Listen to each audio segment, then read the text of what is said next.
Na Evropskem prvenstvu v Pragi med dekleti je edina slovenska finalistka Urša Kragelj, edina slovenska polfinalistka Urša Kragelj, takoj za finalistkami na 11. mestu.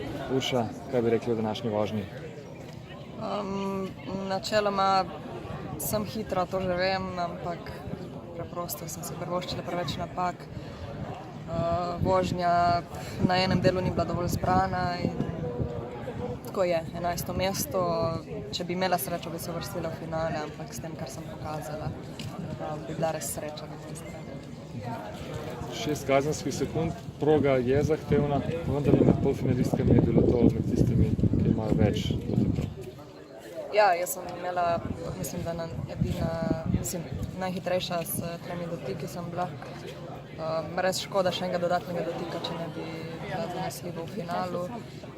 Ampak saj pravim, so tudi druge delne napake in jaz si ne bi smela privoščiti takih voženj na Evropskem prvenstvu, če bi hotela varno biti v finalu. 4 discipline, prav vseh 4 Slovenci takoj za tistimi, ki so se uvrstili v finale. Tako včeraj v 2 disciplinah, pa še danes v 2. Ja, v tem primeru lahko rečemo, da je malček sreče zmanjkalo. Ampak ne vem, jaz mislim, da vsi dobro veslajo. Konec koncev izpadajo ven iz finalov, olimpijski prvaki, svetovni prvaki. Je tak šport, se zgodi. Mislim, da ni razloga za paniko, tako da upam, da bodo naslednje tekme bolj zlaufale. Konec koncev pa imamo evropskega prvaka, tako da smo lahko s tem zadovoljni. Pa še moštvene vožnje pridejo, pa upam, da bomo še tam kaj pokazali. Ravno to sem hotel reči, naslednja priložnost bo že v kratkem. Ste evropske prvakine, ki branite naslov?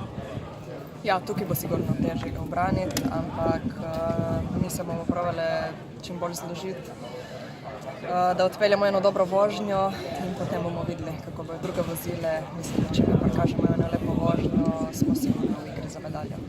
Vse sreče. Hvala.